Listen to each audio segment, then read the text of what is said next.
On this week's episode of the Autohaus podcast. But at the same time, it was just too much in a sense. Like, you know, it's kind of like dating a stripper or something like that. You don't want to be showing off your girlfriend. It's like a stripper, even though like she's mega hot.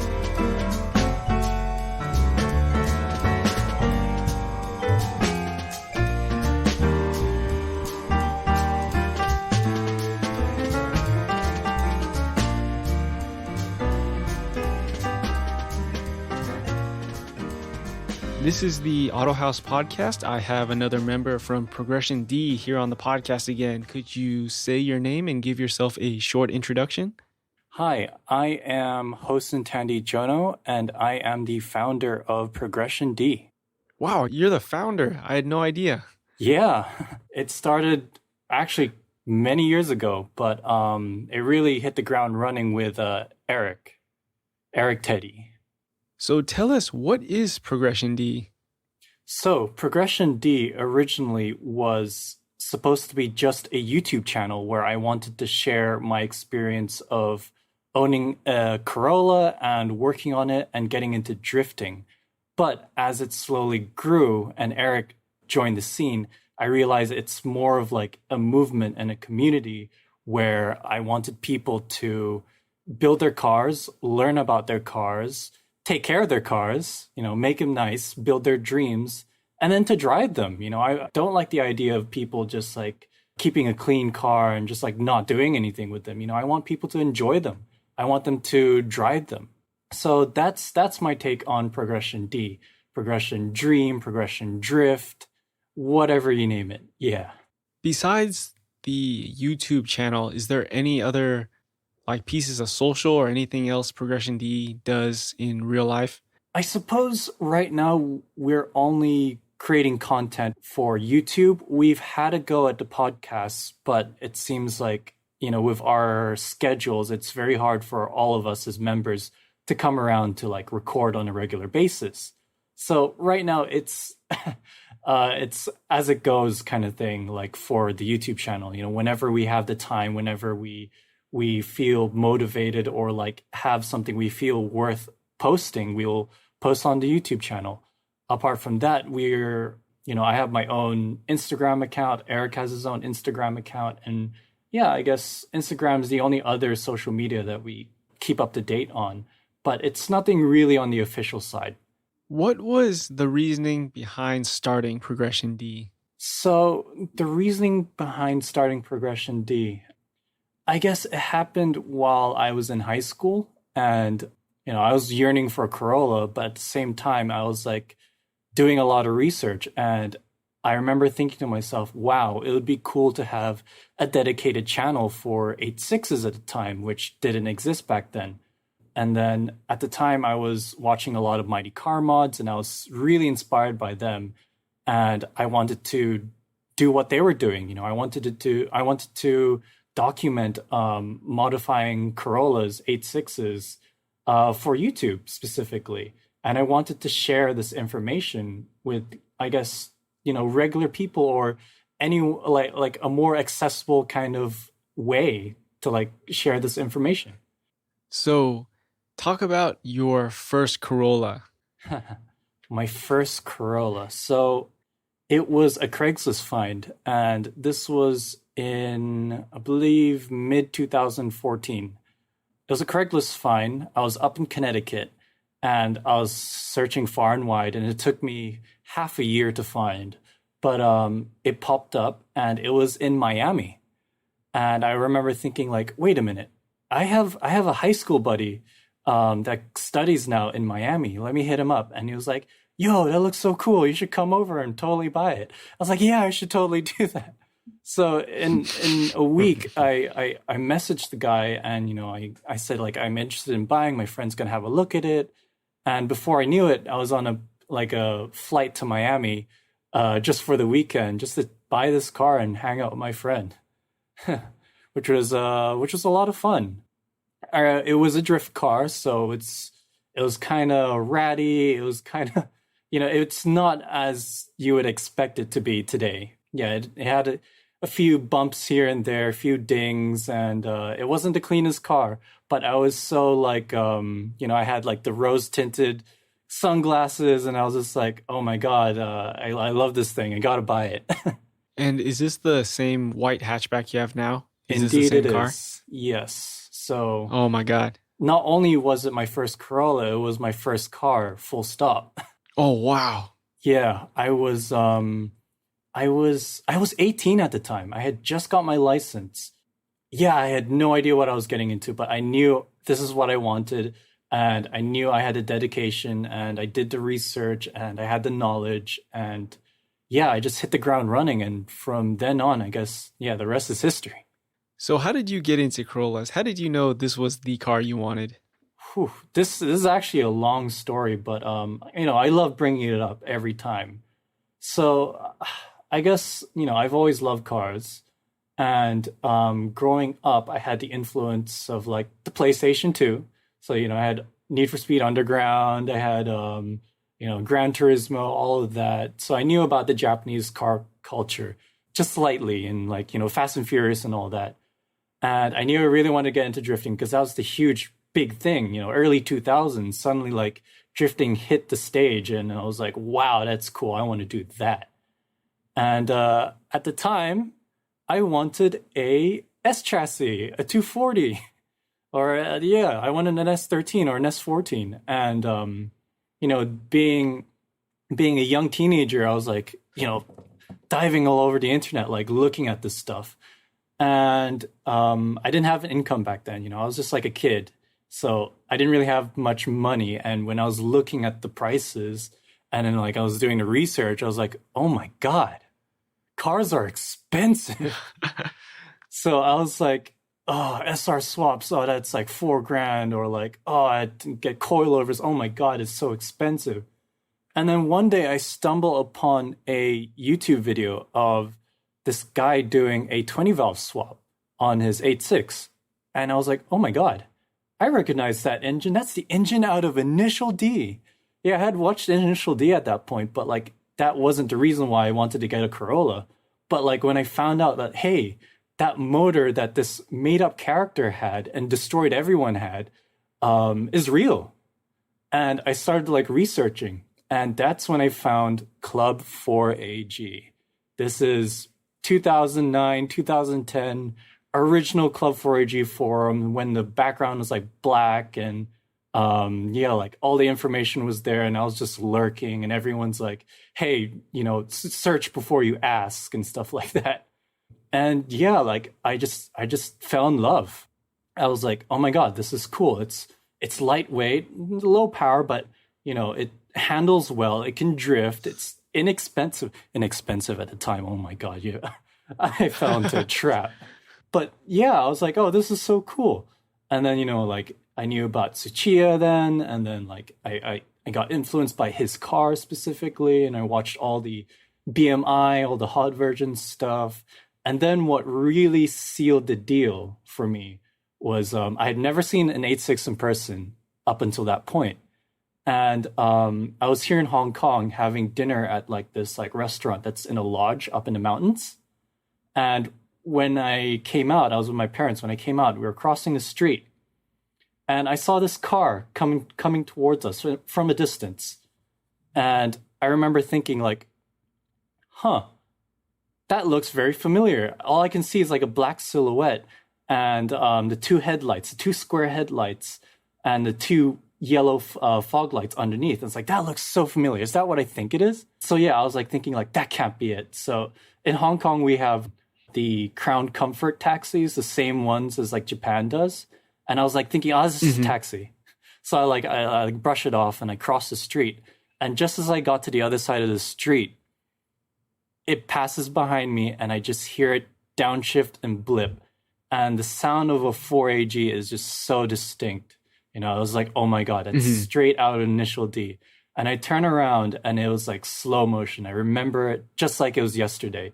It was a silver over blue two-tone Torino Zenki, and it had the decal on the side at the bottom of the door, GTV twin cam 16. And I was like, whoa, holy shit. That is so cool. It's like the coolest thing I've ever seen. And it just like continued driving, went round the corners. I just see the four square red taillights just disappear into the shadows. And I'm like, holy fuck. Oh my God, I have to have one now. That's so cool. Because they just, at the time, like they just don't exist. They're so rare. And I remember thinking like, wow, why aren't these awesome cars more common? But now I do know why. But yeah, that really sealed the deal. And after that, I was just like searching and yearning and dreaming. I can totally relate to that story because in the beginning, the only time you'd see a 886 Corolla, it'd be a pretty ratty example. But even though it was a ratty example, or if it was like an SR5, you'd still be excited because you'd be like, wow, it's actually that car. Like you never see these things. Exactly. Yeah, yeah. I think it's the rarity of it. Yeah, like growing up here in Hong Kong, we drive right-hand drive. So we do see a lot of like the JDM cars, the JDM imports. They exist. So I've seen, I grew up with S15s and R34 GTRs. Like they're nothing to me. They're like a common sight. Yeah. And then same thing for like exotics and supercars. It's like the city has lots of rich people. So I see Ferraris, all the latest Ferraris, all the McLarens, all the Porsches. They're cool. And, I do enjoy them. And, I do fancy like spotting them here and there and going to meets and stuff like that. But I don't know, there's just something really humbling and special about an 86 Corolla. And I don't know, that like specialness is something that you don't really get in cars these days. And you wouldn't really understand unless you're there and you see the car in person or you drive it in person. Then you're like, okay, there's something to this. Yeah, I would totally agree with you because I have friends or customers now who are probably in their like 40s or 50s, and they always reminisce about how back in the day they knew what these cars were, but they, didn't have the means to buy one. And then, I mean, just one specific example, I have a customer here in California with a R34 GTR, and he was like, yeah, man, I remember back in the day, I could only get a 82 Corolla, but the 886 was out of my reach back then. Yeah, I have a friend like that as well. Like he dailied an A92 and it's like, hey, this thing's actually pretty cool. Why didn't I get an 86? And now he has one. So it comes full circle. So you were living in New York. Yes. So I was in New York for 5 years. And before that, I was in Connecticut for 4 years. I think watching the ProgressionD channel, we all know and envy you for the roster of cars you had while you living in New York. Can you tell us that list of cars you had while you were living there? Sure. So the first car I had, and the only car for a time, was the Corolla. And, I dailied that like through the winter, through the summer without AC. And that was like a real test. And then I thought like, hey, I need to give this car a break. I need to give myself a break. So the next car I got was a 2002 IS300 5-speed. So it came with stock with the W55. And I dailied that car too. So that was my daily for about a year. And then I realized, hey, like I started getting pretty good at drifting. I got into B class here, which is like, it's kind of like the open class that's like for the middle range skilled driver. And I felt like I'm eventually going to make A group, A class, which is like, full cage, full tandem, pro amateur kind of class of driver. And I knew I didn't want to do that with the Corolla. I didn't want to put a cage in my car. I didn't want to go tandeming in my car. Like that just wasn't it. So I needed another car to do that. And I figured, hey, the IS300 is like a great platform to build upon. So I turned that daily into a project, and that was that for about a couple years. And then in late 2018, this is after I finished the build on the IS300 and I was drifting it and all that. I guess I always wanted this car.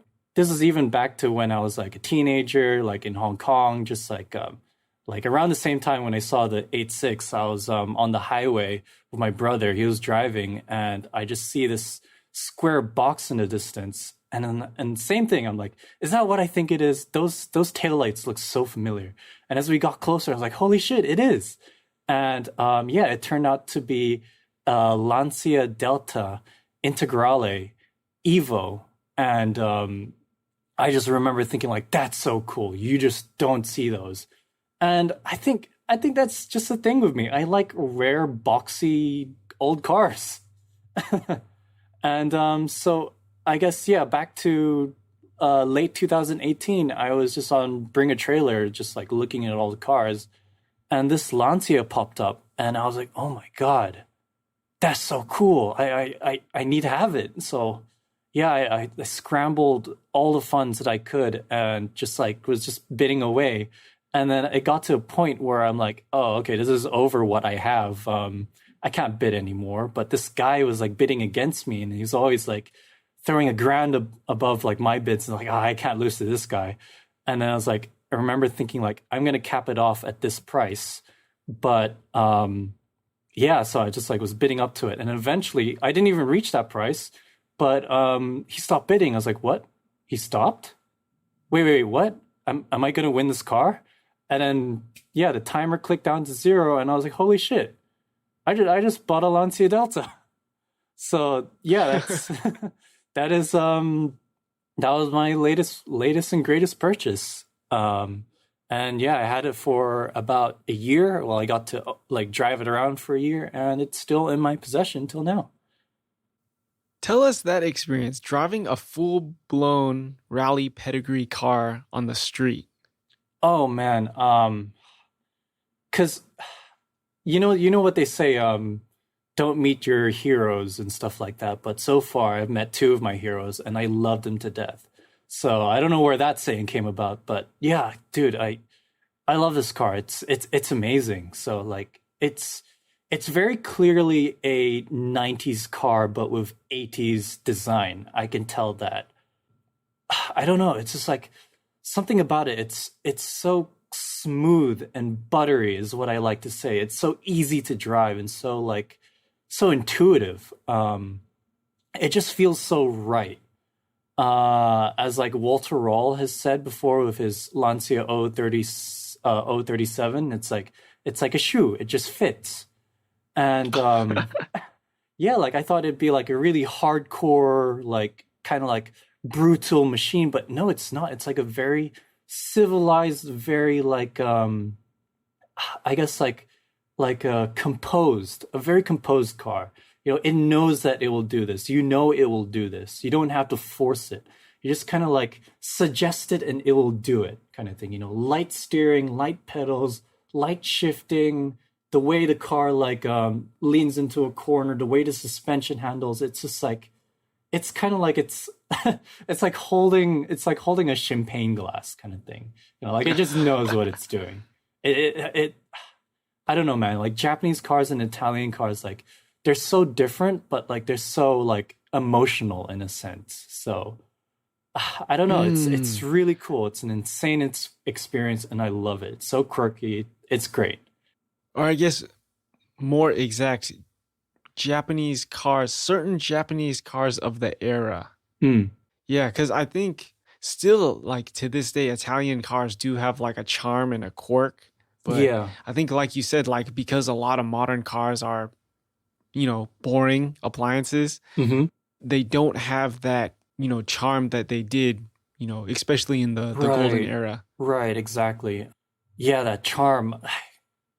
It's hard to explain. I think it's like to me, I envision it as like the marriage between Toyota and Yamaha. Whatever they produce is just gold and like magical and like uh, yeah, like witchcraft. Yeah, the way the cars sound, the way the engine sounds, it has that emotion, it has that connection. And I think that's like what's missing in like the FRSs and BRZs. Don't get me wrong, they're great cars. I've driven them. They're wonderful. But I just wish it had like some I don't know, like some spice to it. You know what I mean? Yeah. So I think my most favorite example is probably I can only imagine the boardroom meetings when the AW11 was being discussed. Like, how much Right, cocaine right. was Toyota doing to want to make a midship like that? Yeah, exactly. And then like, oh, let's just throw in a 4AG and they could have just left it, but no, let's supercharge it. Yeah, let's GZ the fuck out of it. Yeah, and then the next one is like, no, even more power, right? Yeah, yeah, yeah. Let's throw a turbo. Let's make a mini Supra, but like rear wheel drive and snap oversteer and kill the people. Yeah, like that charm. I'm hoping that it's coming back. You know, I dig the whole new Supra. And now with the launch or the yeah, the release of the new 400Z, I think that's cool. You know, I love how like these companies are realizing, hey, let's be sporty again. And oh my God, the GR Yaris is making its rounds in Japan right now. Like everyone's falling in love with that thing. And it sounds amazing. Like on paper, it sounds like it's a great piece of machinery. It's been a while, but I think they dropped the ball to bring that thing to the US. What do you know about that? Um, so like in terms of specifications or in terms of like what they're gonna do with the car, they're gonna release it in what markets? Yeah, I releasing the GR Yaris in the US market. Oh, I vaguely remember I read something like they're not going to do it anymore. I honestly thinking like, you know how Ford dropped their whole like we're not going to sell fast hatchbacks anymore and stuff like that. The US market is just not designed or like it's not going to buy these small hatchbacks anymore. And it's really sad. But I do know that they're thinking of releasing the GR Corolla, which is a little bit better suited for the market. You know, four doors, a little bit bigger. It's still a small hatchback to a sense, but it's going to be four-wheel drive and turbo, and I think that's awesome. Oh yeah. Yeah, four-wheel drive and turbo anything sounds awesome. Hmm. Exactly. But yeah, the GR Yaris is just like a hurrah to their 2017 WRC win. And I think it's just going to be in the Japanese market or maybe to some of the Asian markets here. Speaking of new cars, Eric Teddy gave me a little tip that you got a new car that's getting work at a certain place. Are you allowed to talk about that?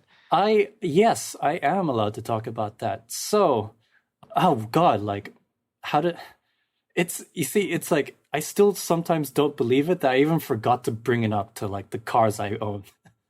Um, it's really something special. So now that like I'm based here in Hong Kong, I'm like trying to find work. Like you have no idea how much like withdrawals I'm having for not like having a Corolla here. So like I need one. You know, it's like a drug.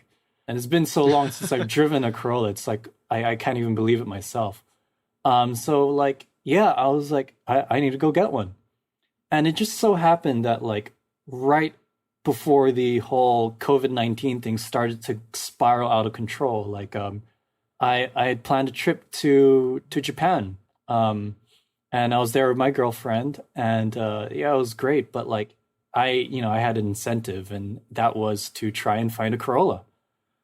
And I was thinking these cars are getting expensive, they're getting rare. I don't want to just like get like whatever I can find. Like I want to find something that is special. It's like let's forget prices because they're all expensive right now.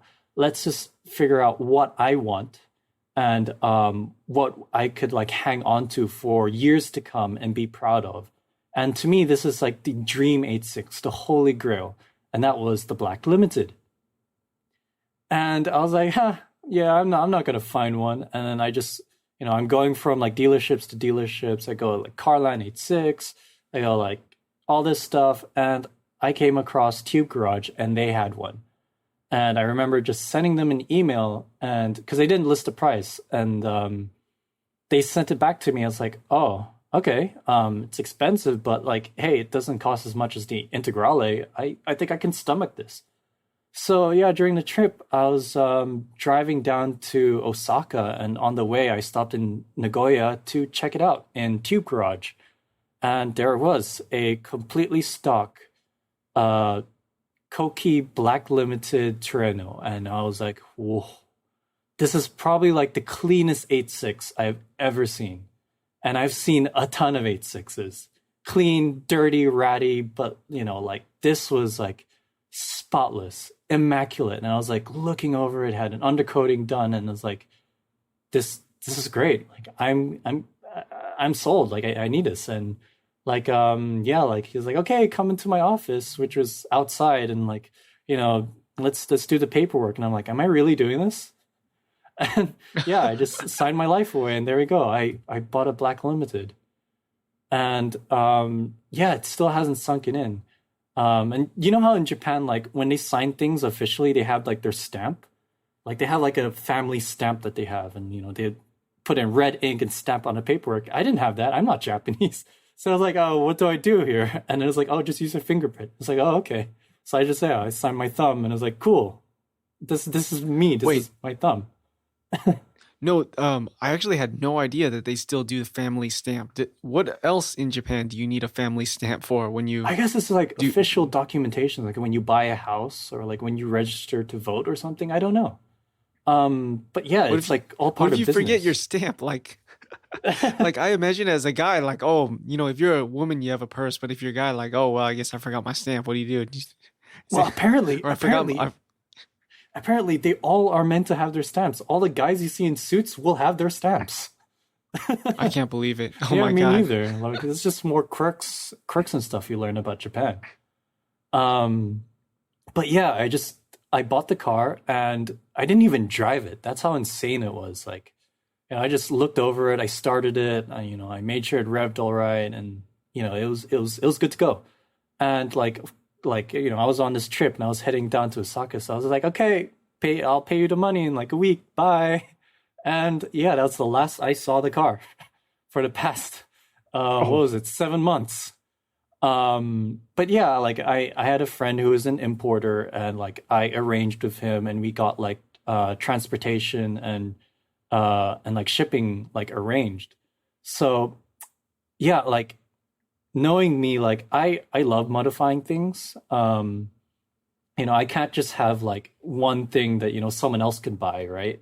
Like yeah, someone else could buy a Black Limited, and be just like hmm. me. No, no, I wanted something that I felt like would be the perfect Corolla for me. Would be what I wanted, and to me that would be it has to have ITBs. I need to let that 4AG sing, and I want, and in Hong Kong it's tough to like pass a modified vehicle through like the inspections and all that, and it's very easy to like have them like just like write it off and stuff. So like the loophole I heard with people for the longest time is that, oh, you get a car that's modified in a foreign country, and then when you import it, when they do that first registration, that first inspection, they can't do shit. This is the car as Mm. it is coming in, so like it's already modified. They have to pass it. I was like, okay, that's a cool loophole. So like, and it works out because like I wanted it to be tuned in Japan. I wanted to have expert hands on it, like the best of the best. And Hmm. with hot version and all that, the only person I can think of is Kamata-san, Tec-Arts. Hmm. And at that Hmm. point, I had already visited them like 2 to 3 times already. So like I was like, it's a cool homage. And like I've always been a visitor, so I was like, now I want to be a customer. And yeah, I was like on that same trip, even before I bought the car, I was at Tec-Arts and I was talking to Kamata-san, and I was telling him, hey, I have like this idea. This is what I want to do. Um, and like I'll let you know in a week if I buy the car and I send it over to you. And he was like, cool, yeah, just hit me up. This is my Facebook, and I've been contacting him through Facebook Messenger, which is like insane. Like I slid into Kamata-san's DMs. And yeah, that's just how I've been keeping up to date and like organizing this stuff. So yeah, a couple weeks after I bought the car from Tube Garage, I had it shipped to Kamata-san. I said like, hey, yeah, you can post it on your Facebook, and yeah, he took the photos of like his car, his Black Limited and mine Black Limited right next to each other, and like, wow, that's so cool. And yeah, right now he's in the process of building up the motor. And yeah, we could talk about the specs if you want. Yes, I was just about to ask, what exactly is Tec-Arts doing to your Black Limited? So, I know like it's heresy that like I'm taking this completely bone stock, original, untouched Survivor Black Limited, but like what I'm doing is to keep the spirit of the car, but to enhance it. So I'm not doing any body modifications. I'm not doing any interior modifications. It's gonna aesthetically look just the way it is. But the only thing I'm doing is I'm taking out the 4AG and I'm throwing in an 8092 4AG small port. And we're just gonna do, we did rods and pistons, and we're gonna do ITPs and a Motec. So I just think of it as like a 4AG plus, like a slightly tuned up street 4AG is what we went with. I was like, we were talking about like, oh, which cam degrees are we going to go with? I told him like, hey, this car is never going to be driven on the track. It's going to be a spirited toge car, a canyon carving car.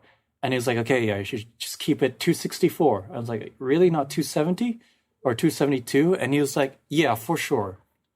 Like I'm gonna do like a tried and tested recipe, and he's just I just know what he's gonna do to it. It's just gonna be exactly what I want. And yeah, so specs wise, we're doing I believe they're blacktop ITBs, A92 head and block, a Motec M82 ECU, and they're doing custom wiring. This is going to be a coil unplug setup. They WPC treated the block, and or either the block or the crank. I'm not sure, but like I know it's like insane stuff that I can only dream upon. And like they built that motor from the ground up. And he told me it would take 3 months, but so far it's 7 months. And the reason being is like we had to wait for the conrods. So he was going to use, I think he was going to use CP rods, or no, he's going to use BC rods. And so he was having a custom spec ordered from BC, but they're like saying like, oh, it's going to take half a year to get here. And I was like, no, man, at the time, like the riots were going crazy, and like, the COVID was at its high. So I was like, you should find another place. And I was like, okay, fine. Let's just go with Tomei rods. And I was like, okay, yeah, sure. Let's go Tomei rods. All right. I was like, yeah, all right. And I had to wait till July for those to come in. So yeah, it took a bit of time, but like now the engine is in the car. I believe they're working on the plumbing, and he just messaged me yesterday and was like, yeah, just a little bit more to go, and I should be able to start it up for you, which is really exciting. It's probably the most agonizing wait that I've ever experienced in my life. But yeah, it's all going to be worthwhile. An ETA when you're going to get to able to see the car? I'm hoping by the end of October / early November, which I'm completely okay with. Like, it doesn't snow here in Hong Kong, so like I can drive it throughout the winter, which is great.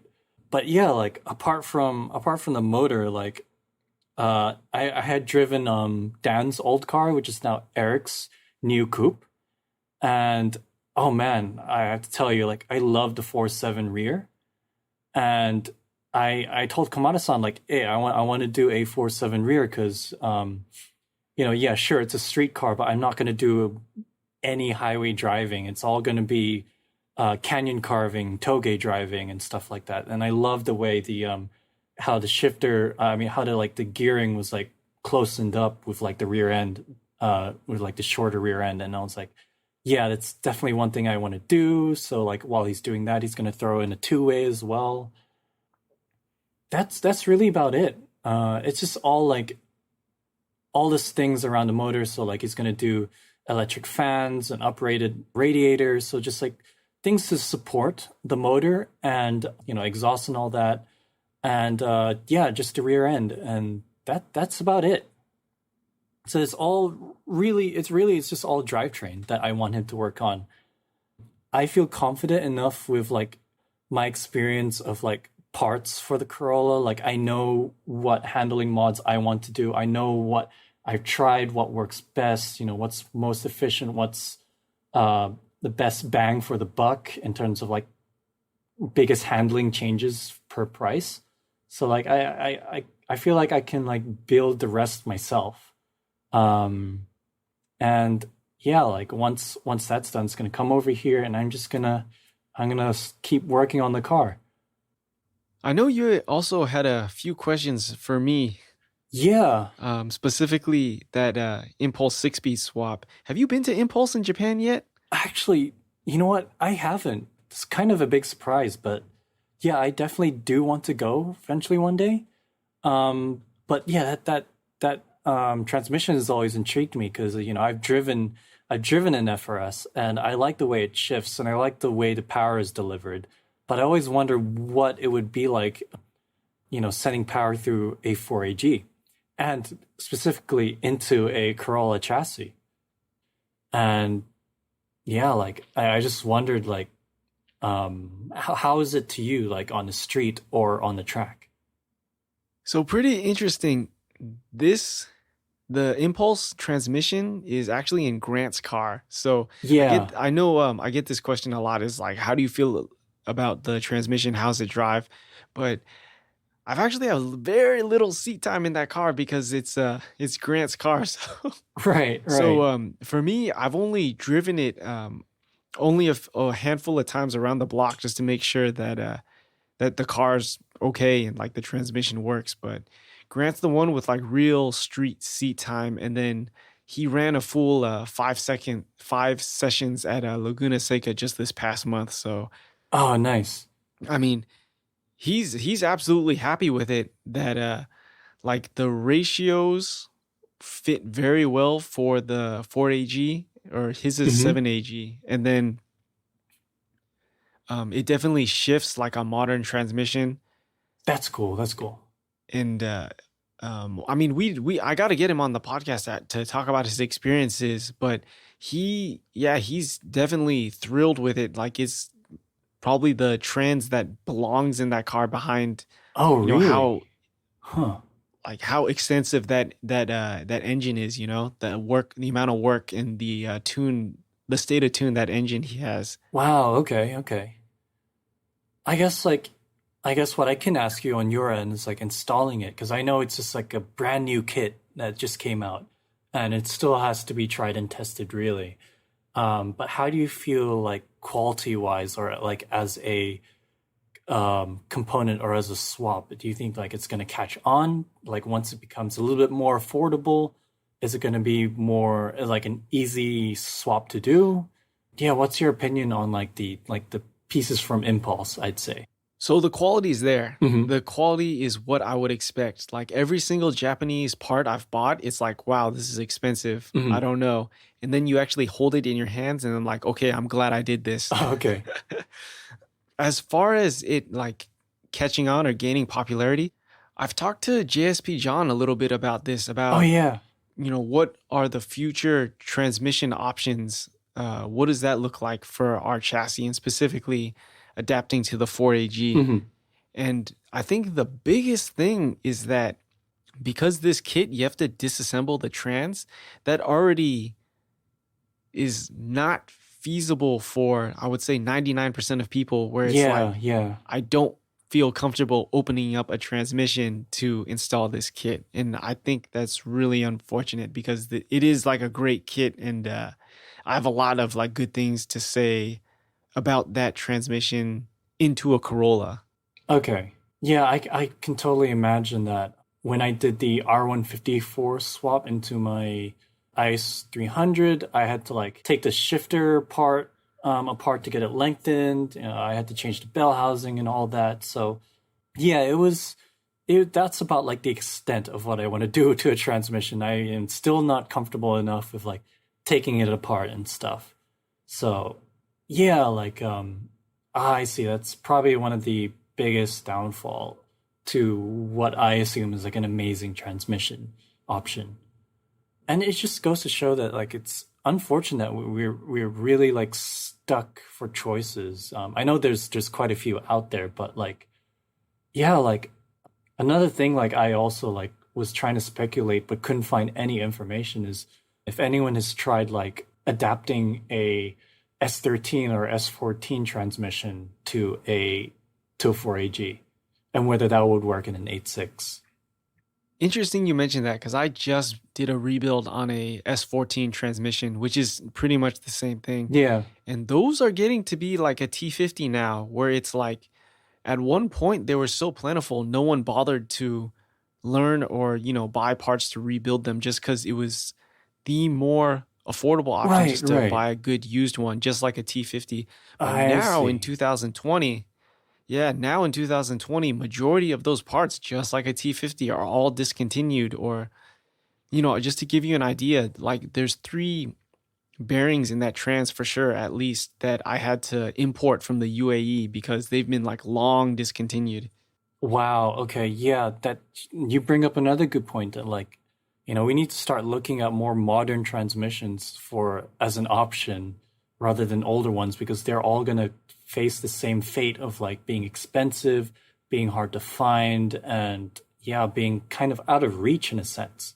And I see the J160 behind the Altezza. I mean, I see that as the new T50 where, you know, the popularity of beam swap Hmm. and, people will just buy a good used one. But, they said that way back in the day in Club 4AG was like, why am I going to pay 500-600 for a rebuild kit when I could get a good used T50 for that price? Yeah. And then we're going to see the day where like no one knows how to build these. There's no parts. And then we're in the same spot. We're stuck again.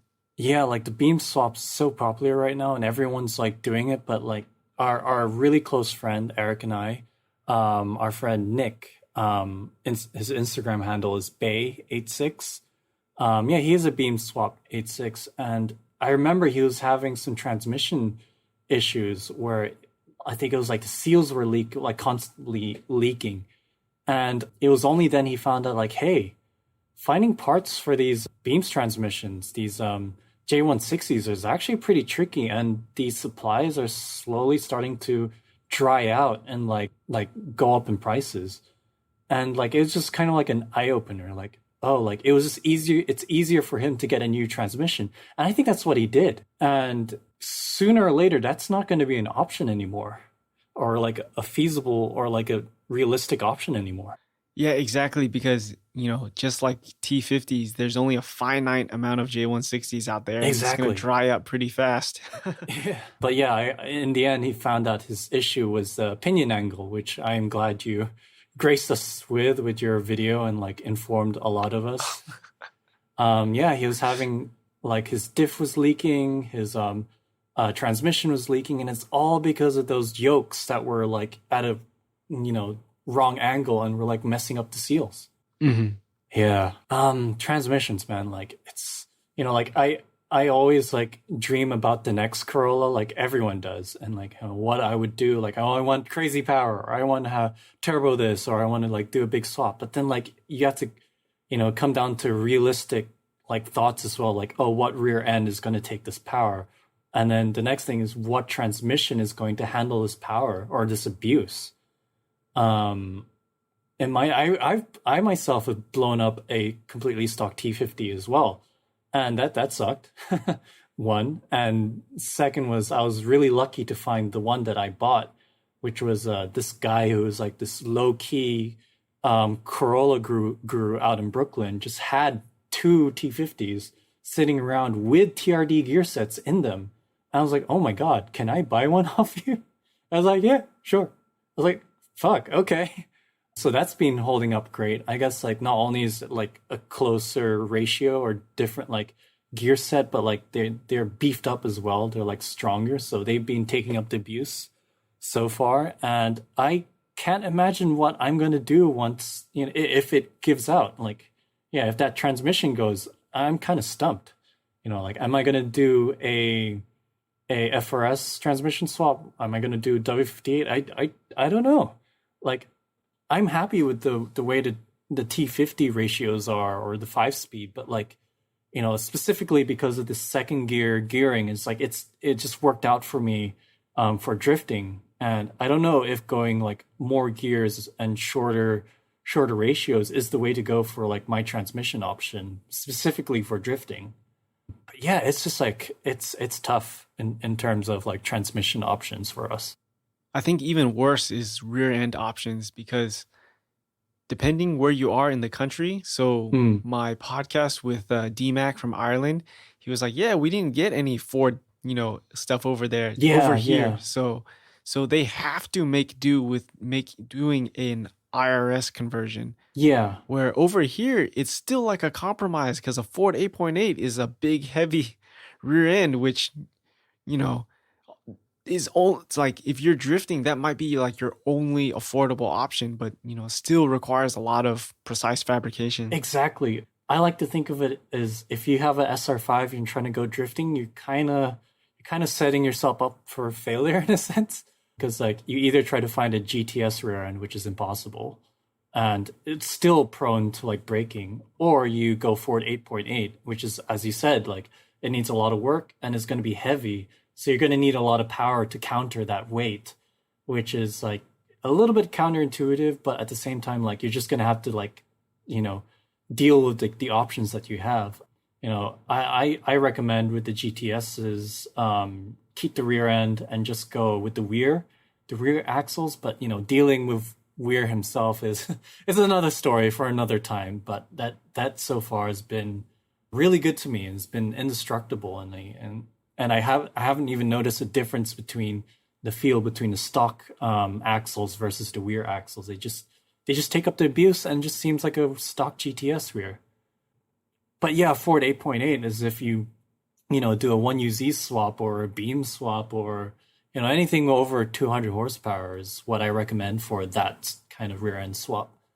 But yeah, if you want like the pure 8.6 experience with like a 4AG powered car, it's really just GTS with beefed up axles, and that's not really an option for a lot of people, especially in the Midwest and stuff. Although I am optimistic that a lot of modern companies are stepping up to keep newer options or in general just keep these cars on the road. So I'm thinking of T3 makes T3 and I think Excessive both make mount kits so you can swap an axle into your Corolla. And there's a company like SQ who has multiple transmission adapters. Okay, yeah. I was gonna mention rear axles. So I'm not sure if you're familiar, but the Panic Brothers are actually making a whole host of reproduction axles. So I remember reading these about this like a while back, but I didn't know what came out of it. So they actually gone through with it? yeah. So panicmade.com. Go visit the website after this. But Yeah. yeah, he's got almost like every permutation. So like non-LSD, LSD, GTS, Celica Supra axles. They found a way to make stronger than factory Oh, OEM cool, replacement cool. axles. Yeah, yeah, yeah. So I mean, there's these small glimmers of hope on the radar that I'm very optimistic to. And for the listeners, like we really got to support these people because otherwise, it wasn't that long ago where we had no options, right? Where it was like, figure out yourself, Yeah, like use the search function in real life. that's great. That's great. That's huge news. Even for people with Zenki rear ends, Zenki GTS rear ends, like that axle is not gonna last. It's great to have the option to upgrade to a Koki rear end. And I think like those, like, Toyota knew what they were doing when they beefed up the axles. And I think like they handle all right. I know the Japanese guys still use their rear ends. So like if they're okay with a Koki rear end axle, half axle, then hey, maybe like those actually lasts. Question mark. Who knows? Oh, so yeah, I'm glad you mentioned Japanese guys because Matt Panic with the Blue Celica told me that they've actually imported a few to Motorfix in Japan, and those guys have been happy drifting with the Panic axles. Oh, So cool. very very reassuring, and it's cool to see them do like overseas work like that too. Yeah, you know when we're doing great when the Japanese guys are buying our stuff. Like Oh yeah, I'm scrolling through Yahoo auctions, I'm always like seeing what's available, and I see Japanese posts of Flows, the guys in Ireland selling the Oh Corolla parts. yes, Yeah, they're yes, yes. selling his downsized brake booster on Yahoo auctions. Oh, Like they buy it I from can't him, believe it. have it in Japan. They're selling it in Japan, Oh and man. I was like, that's cool. Like that's how like brought together we are as an 8.6 community, that we're willing to like launch these products and everyone around the world are buying them. The other thing that's interesting, since you said you bought your Corolla in 2014, how fast things are progressing. Oh yeah, yeah, totally. 2014, man, that's when I bought my Koki front bumper for $400.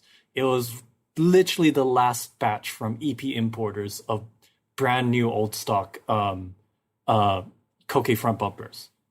And I explain it as like the Indiana Jones sliding under the door as it's closing, grabbing the hat situation.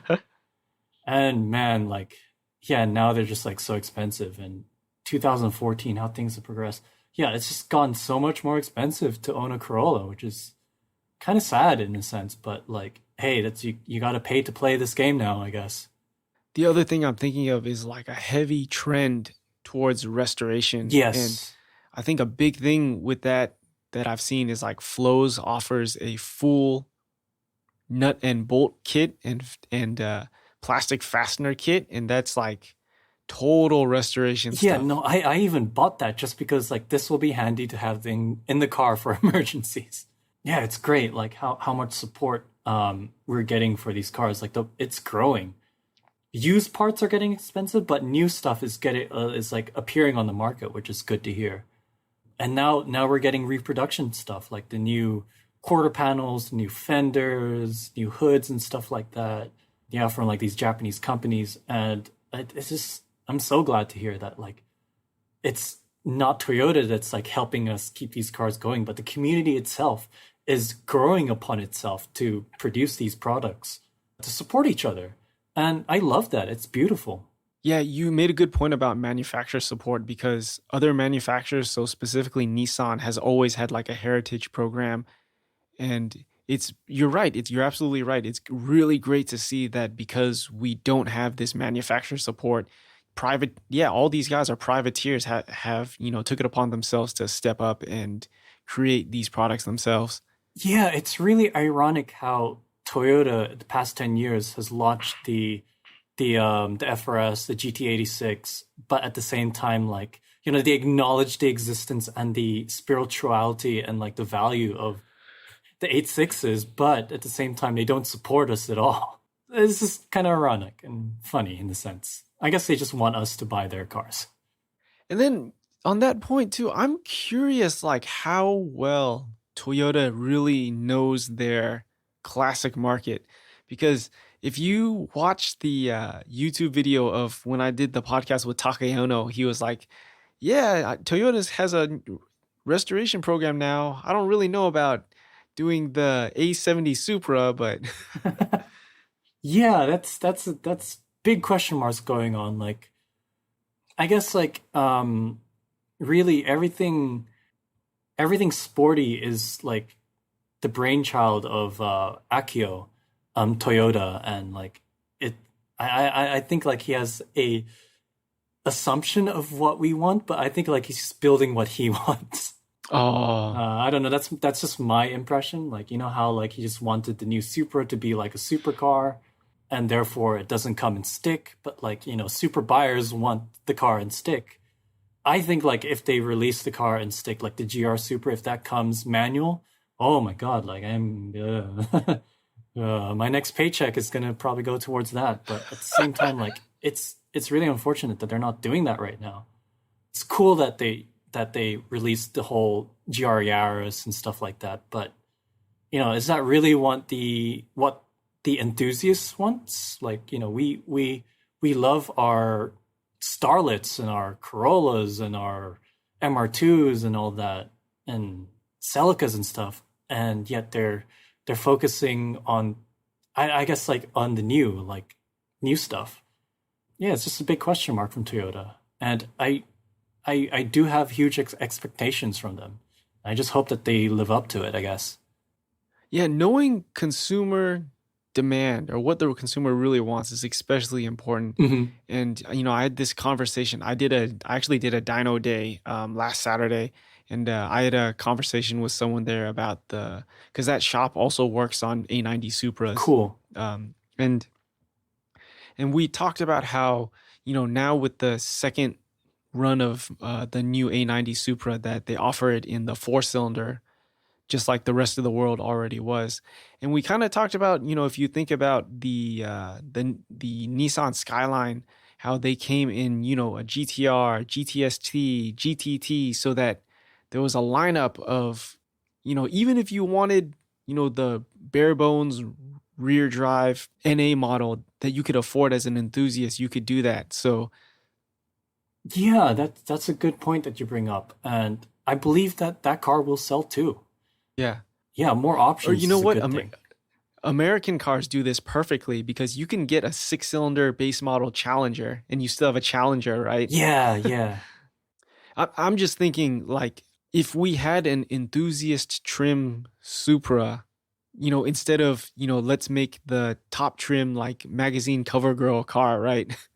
Yeah. I think that would do pretty well too.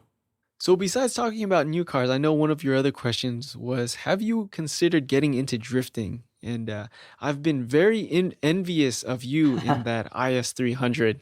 Yeah, that car has been great to me. I have now since sold that car. I don't know, like drifting a Corolla and drifting a high-powered car is so far apart from each other that like I it's almost hard to explain. And I don't know, to me, I guess I personally prefer drifting the Corolla. It's just that much more engaging. It's just that much more fun. It brings out more out of you than the car itself. Yeah, like hmm. I really don't know how to explain it. It's been like troubling me for a while, but like I just I'll announce it here. I didn't really fall in love with drifting the IS 300 with a 2J as much as I did drifting a Corolla with a blacktop, a stock blacktop. That's how like weird it is in a sense. Like it was definitely easier to drift the IS 300, but the feeling was just different. I guess I personally prefer using momentum to drift than using power. And like, yeah, like I guess because it was more challenging with a Corolla, it's more fun in a sense.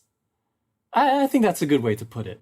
Yeah, I guess it was easy to drift the IS 300. I had a working e-brake and all that, which saved me coming into corners. But with a Corolla, you just have to be on the right line, with the right throttle input, at the right speed, at the right angle to clear the corner. Whilst with like a high horsepower drift car, like you just have more buffers and more flexibility. And yeah, like I guess like sure people I guess like when I was looking to build the IS 300, it's like wow, that's what I want, that would be great. But I forgot what like or I didn't realize how much greatness I had in the Corolla already. I think a couple of things I was envious about that IS 300 is you did a few things I've always wanted to do. So, Yeah. first of all, you had the Itasha livery on Oh it. yeah. And then the second thing was drifting a four door.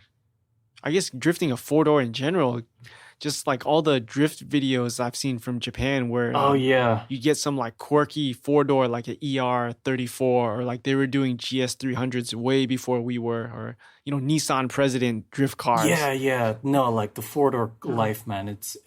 I feel you. Like that was cool.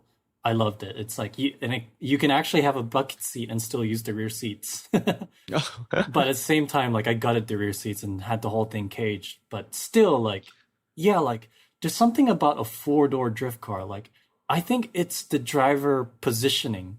Like I think something about being positioned more further forward in the chassis, like closer to the front wheels, makes you feel the way that the weight is transitioned and the way the chassis reacts.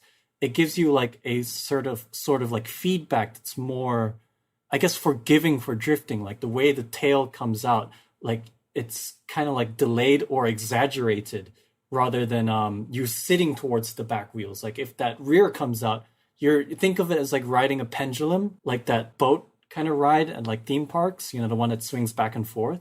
Like you just it's kind of exaggerated, and like I don't know, I guess the four doors seem to drift really well and feel great. And that's just my impression about it. Like you don't see that many RX-7s drifting as much, even though they are great at drifting. Or you don't see like S2000s drifting, and you sit towards the rear axles in that car. And I just have that suspicion or that impression that like, that driver positioning is key to what makes a good drift car. And you know how they say like a Corolla is very neutral? You see where you sit in a Corolla, it's smack bang in the middle. Like compared to like the front wheels and the rear wheels, you're exactly in the middle. And I think that's like what makes the Corolla a good drift car, is just that balance, that neutrality of the car. And yeah, Tasha, like, I've been into anime like my entire life. So like, I'm a low key, like huge anime enthusiast. But at the same time, like, I'm not going to plaster my Corolla and anime chicks. I'm a bit more civilized than that. But at the same time, like, man, it's so cool. I dig the culture around it. I dig like the whole like look of it. I think it looks amazing. But would I do it myself? Like, I don't know. I was on that ball, and what made me do it was I met a friend, Darren, and he had an Atasha car, probably like the first Atasha car on the whole East Coast. Like, it was just mind blowing and so cool. And he was drifting that car, and I was like, he was like a big influence to why I built my IS300. So like, I wanted to, go tandem drifting with that dude. So I was like, I'm going to build a car where I'm going to learn or do a lot of things that I wouldn't do with my Corolla, which is like high horsepower, 2J swap, cage, wide body kit, everything like as like a 12-year-old I wanted to do. Underglow. I did underglow in that car. I'm not sure if a lot of people knew, but yeah, I just went a full 9 yards of like living my fantasies and just like going to the extreme with that car. So Itasha was one of them. Like, I'm just going to go balls to the walls and not hold back. And I am so glad that I did that. And I learned so much, and I enjoyed that car so much. But at the same time, it was just too much in a sense. Like, it's kind of like dating a stripper or something like that. You don't want to be showing off your girlfriend. It's like a stripper, even though like she's mega hot and stuff like that. But yeah, it was great. It was a great experience and a great learning experience. And I'm happy I got to do what I did with that car, and I have no regrets whatsoever. But at the same time, like, it was just too much, and like too many problems kept coming up, and like it was just so complicated, and yeah, it was just too much of a car, and yeah, like I just had to let go of it. I don't want to say that I overbuilt the car. No, like I enjoyed driving that car. Like I handled the power just fine, and like I drifted that car just fine. But like towards the end of it, like, I had rod knock, and like I had to rebuild the car, and like the costs were just going up and up and up. And I'm just like, do I love this car enough to spend this much on this car? And it came to the point where it's just like, it was too much of a science experiment to be pride and joy, so to say. It was a prototype rather than a finished product kind of thing. Yeah, so yeah, like I can imagine how people are jealous of that car. And yeah, like it's on paper a dream car, and it is a dream car. But at the sense, like, having a dream and reality is sometimes like, some things just don't work out. So for someone like me who would consider getting into drifting, yeah, what would you say for me? Especially because you living in New York, you can't actually, it's difficult to go street drifting. Correct me if I'm wrong, but how did that happen? Like, how did you learn? How did you get your feet wet into drifting? So when the Corolla was my only car at the time, like I was 19 years old, 20 years old, I'd find like empty parking lots and do donuts. And I think I'm a god at that point. Yeah, I locked up the wheels and almost hit a guardrail, but that's part of the learning experience. And I was like, okay, I should, do something on the safe side. And like, I never actually drifted on the street. I was sensible enough to realize that like, I don't want to endanger people. I don't want to risk getting caught by the cops. Like this is my everything. I don't want to lose it just like that. So like, I wanted to be sensible in a sense. And I snapped my first axle, like just doing a burnout in a parking lot. And yeah, I went to a guy who helped me fix it. And he turned out to be an ex-FD driver, Miro of Cherik. He's just like a master fabricator that is also a wonderful drifter and a huge mentor. And he was like, yeah, just go to Club Loose. Just do drifting. He kind of talks like a robot, but like I take his words as like, like words of like a master. It is like, yeah, go drifting. Just go sign up for a Club Loose. I was like, oh, okay, sure, I'll do that. So I turned up to Club Loose in Englishtown, New Jersey, which is like a cool track that they have for drifting. And it was just like a regular drift event. And then I just joined as like a beginner class C group. And I just drifted my Corolla, which was totally not set up for drifting, spun out a lot, and I just had the time of my life. And then the rest is history. From then on, like I just, like I asked guys like, hey, what do I do to make this feel better? What should I do here and there? And I just progressed the car and progressed my skills at the same time. And that's what really taught me how to drift. And that's what I loved about like my whole progression drift thing, and like how I started making videos around that time was like I progressed my mechanical skills, my knowledge of the car, what mods to do, and the mods itself, and my skill level. Like it all was a linear growth that was happening all at the same time. And, it was a great feeling. And it was like I guess like a priceless experience that I could look back on and really appreciate. And I want to share with people. I want to share this experience with, with everyone who wants to get into drifting. Like I don't want people to overbuild their cars and then like get carried away with like, building an expensive car and end up like not driving it that much. I want people to like take out their stock cars, go drive it, go spin it out, and just have the time of your life and just fall in love with it, and then go from there. Like, yeah, just like that. Well said. And Yeah, I think of it as like a sport. Think of it as like hockey. How do you play hockey? You have to get like ice skates and go to an ice rink, right? And so for some people, like it can only be during the wintertime on a frozen lake. For others, it's like, an ice rink that like, it really depends on where you are and the situation you're in financially too. You have to buy, ice skates and stuff like that. Sure, you can get a used one or you can get brand new ones. You can get beginner ice skates, beginner like hockey pucks and hockey sticks and stuff like that. Or you can buy like, pro level hockey stuff. And of course, as a beginner, you're just going to buy the beginner stuff or even the used stuff and go from there, and same thing can be said for any form of like enthusiast, like niche, like whether it be photography, whether it be audio or music or instruments and stuff like that. You just buy the cheap thing, buy the used thing, buy the beginner thing, and just do it. Just do it. Don't be afraid to try. And that's how I take on drifting. And that's how I tell people to do it. Just do it. Don't hold back, and you will not regret the decision at all. You don't have to buy the professional level stuff. You don't have to build a crazy car to go drifting. You just have a car with four wheels that hopefully is rear wheel drive, and just do it. Awesome. Well said, man. I guess I want to say to everyone, thank you for listening. And I'm really happy that we got to do this. I'm glad that I know Eric has done a few podcasts with you, and I'm glad that I finally got to do it. And hopefully we get to do another one, maybe even in person in the future. Yeah, man, I would love to do an in-person one, and I would love to see that Black Limited car in person as well. Yeah. I can't wait to hear. When you get that car back, let's do another one, man. Even before then, but especially when you get that car back. Oh, yeah. And my plans for it, which I didn't talk about.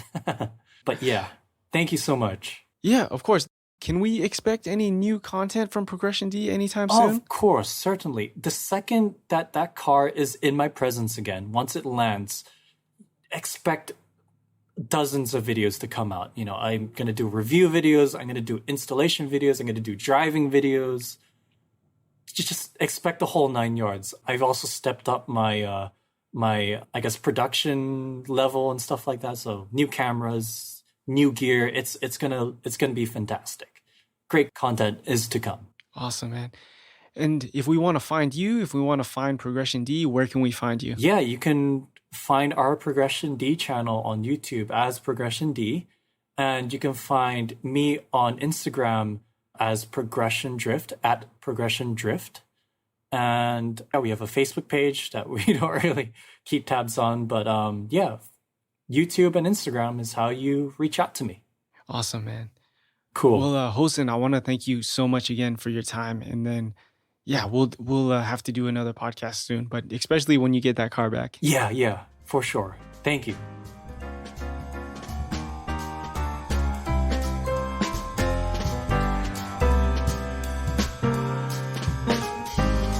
That's it for this week's episode. If you like what you've heard, please subscribe wherever you get your podcasts. And please leave us a 5-star review on Apple Podcasts, as reviews really help support us. You can do it straight from your desktop. Don't even need an Apple device. This is Autohaus Z.